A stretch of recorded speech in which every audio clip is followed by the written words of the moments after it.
Right, yes, hello and welcome back to Free Vinyl Discovery. This week is an album that's not really an album, it's a compilation, so bit of a cheat code being used here by Elton John. Elton John's Greatest Hits Volume 2. Now, my exposure to Elton John is pretty vast, because he is to everybody. We've all heard something by Elton John, whether we like it or not, and here he is, he's here to stay. What a guy. Now, the album in the physical form, it came in a sleeve, which is quite exciting. It's quite a fun little album. It's not gatefold, but I can live with that. There's some really fun graphics on the sleeve, which I really wanted to point out. We rarely look at the sleeves here on Free Vinyl Discovery, and that's because most of the time they're not that interesting. But there's so many pictures here from this early part of Elton John's career. And I think the use of colour here is really fun. Some contrast being used from the different pictures, and you can really see where he was, even at this point in his career. He was definitely destined for stardom, and I don't think I've given much credit where it's due to Elton John. He's just someone that I've taken for granted. He's a singer. You wouldn't really know music without him at this point in time, because he's so big in the world of music. So I never really gave it a critical lens until now, having to listen to this. But it's not an album, so I don't feel as though I've got a full spectrum of Elton John's prowess. This is cherry-picking his best, isn't it, at the end of the day? His tracks on this album, some more recognisable than others. I think the biggest hit that we associate with Elton John on this album is Don't Go Breaking My Heart with Kiki D. A good song, quite a fun number. Wouldn't say it's something I search for, but when I hear it, it's like, it's quite fun. A bit of nostalgia creeps in there. The A-side on this is certainly the more noteworthy side.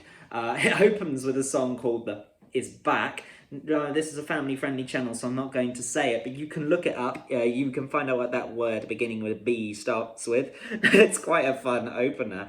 I think we associate Elton John with being a little bit risque, but look, he's not going to be rocking about too much. But this song certainly does. I mean, it's a parental explicit warning put on that song in any case, so that's quite fun. I think the standout track for this compilation album for me, though, was his Beatles cover, Lucy in the Sky with Diamonds, which I found really creative and very inspired, actually. It's significantly longer than the original track, but I think that gives testament to what Elton John can do with music. And actually, having listened to this, I am going to give credit where it's due. I think you can tell that he has a good grasp of music, even if it's not your personal taste. And I really did like the creativity that he used Lucy in the Sky with Diamonds. It's a really good homage to the Beatles and what came before him, while putting that Elton John-centric twist on it and showing that there is something else that can be done. I mean, we've seen a lot of Beatles covers in our time. Tom is very outspoken about his opinions on Susie and the Banshees cover of a song that shall not be named, apparently.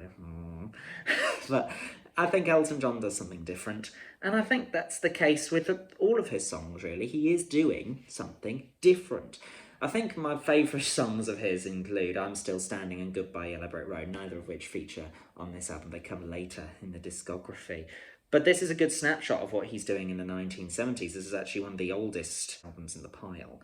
I think that don't sleep on Elton John if you haven't already. We all know something by him, and this has given me a good appreciation for the fact that he is actually, when you strip everything away, a very talented musician. So that's worth it being in the pile for that reason alone. What do you think of Elton John? Let me know in the comments below. Thank you so much for watching. I really do appreciate you sticking around. We're coming up to the 1-year anniversary of the foundation of the channel, so stay tuned for the upcoming albums, which will conclude the series eventually. There's only 56 in total, so eventually we're going to get to a point just after the 1-year anniversary where this will come to an end.